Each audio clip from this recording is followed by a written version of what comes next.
Hey, what's up, you guys? My name is Esley Greer from Entertainment Fanatic Reviews. Welcome back to another episode of #VHS Reviews. Today I'm talking about Scooby-Doo on Zombie Island.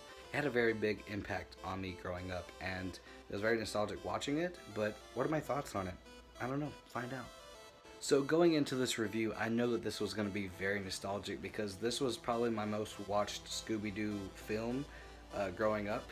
And speaking of which, I watched it with my fiance, and it was very nostalgic. I don't think she grew up with it, but I did. So like watching certain scenes and watching it with her. I mean, this film was very scary for me growing up, but has that changed?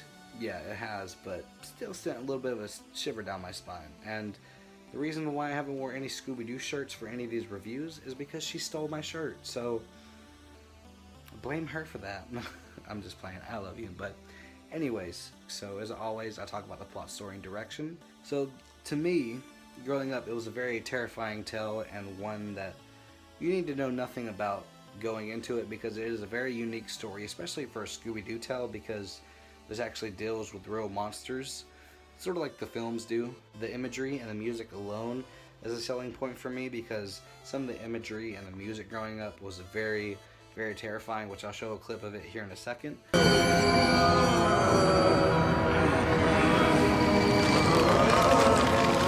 Those certain scenes and those music cues had me on edge as a kid, which it has changed, and this review is going to be a bit short because I don't really have much to say about it other than this is a very nostalgic trip for me. But either way, I really enjoy the story.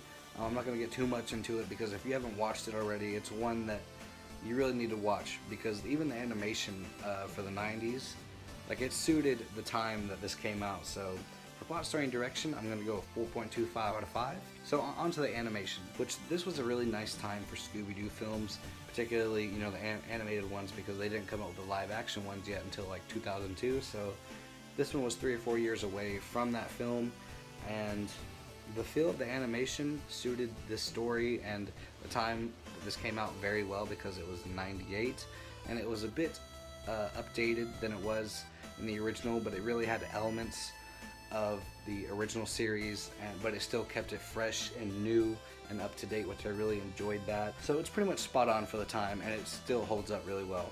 And the zombies and the creatures in here are spot on. There's going to be a few clips that I show of certain scenes that terrified me as a kid. They don't anymore, but it was really nice rewatching that and like having a little bit, I'm gonna say like 2% of the feeling I had. I'm just like, it really did send a shiver down my spine rewatching it, but it wasn't terrifying. It was just like, oh my god, this terrified me. It's a little creepy.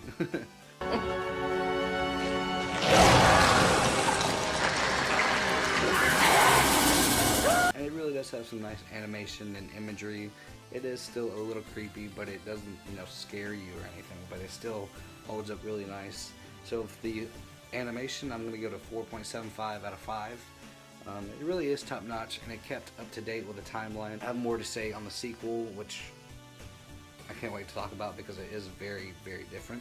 And so with that said, on to the acting. The voice acting from everyone involved is great. They changed the cast so many times, and so I'm not entirely sure who played Fred or Velma or Daphne or Shaggy or Scooby. I think it was the original voice for Fred, Shaggy, and Scooby. I'm not entirely sure, or I think Casey did. I don't remember, but everyone involved does great, and every character has a moment to shine. Even the side characters have time to shine, and like I said, each character shines in their own way, regardless if it's positive or negative or neutral. But one person that, it's not really a standout, but it is a standout, it's the person that lends their voice in this film as a standout. It's just their character was just a very small cameo, or I think their character's only in 1 or 2 scenes. That being this character, I forgot his name, but he was voiced by Mark Hamill of all people, you know, Luke Skywalker, and he also lends his voice for the Joker at times, and it's cool hearing his voice, him doing a southern accent. It's pretty different, but it's cool nonetheless. But he also pops up throughout a lot of these 90s and early 2000s animated Scooby-Doo films, which I may touch upon more of these later because someone asked me to do Cyber Chase, but I don't own it, so I'm either going to get it on VHS or DVD. And so for the acting, I'm going to give it a 4.5 out of 5. And so on to the ending and finale. not going to get too much into it. I'm just going to tell you what I think about it. The ending was really suspenseful for me as a kid, and it felt as if the mystery wasn't completely solved, which they made a sequel for it, which I always wanted a sequel, but we'll talk about that sequel. What is today? Friday. We'll talk about that sequel on Monday. I always thought that the mystery wasn't completely solved. I mean, you had what happened in the film, but then you have a certain thing that happens after that, and you're like, oh, there's probably going to be a sequel. And you're like, what's going to happen next? But it's a good ending, and it's one to put a smile on your face, because it does end on a positive note. But not really much to say for the ending and finale, because I don't want to spoil it, so 4 out of 5. And so on to the main question. Would I watch it again? Yeah. It was very fun reminiscing about this film, and I can't wait to see it again, preferably with my sister, because we watched mostly every nostalgic film that I talk about, or film that I talk about from my childhood. You know, me and her both watched it, and it left a big impact on both of us, and I don't know, it'd be really fun to watch this film with her again. But either way, this is still one of my favorite Scooby-Doo adaptations, and with that said, I'm going to say that for Scooby-Doo on Zombie Island, it's a film that you need to show your friends and family. And remember, during these tough times, you're always somebody's reason to smile, and think positive.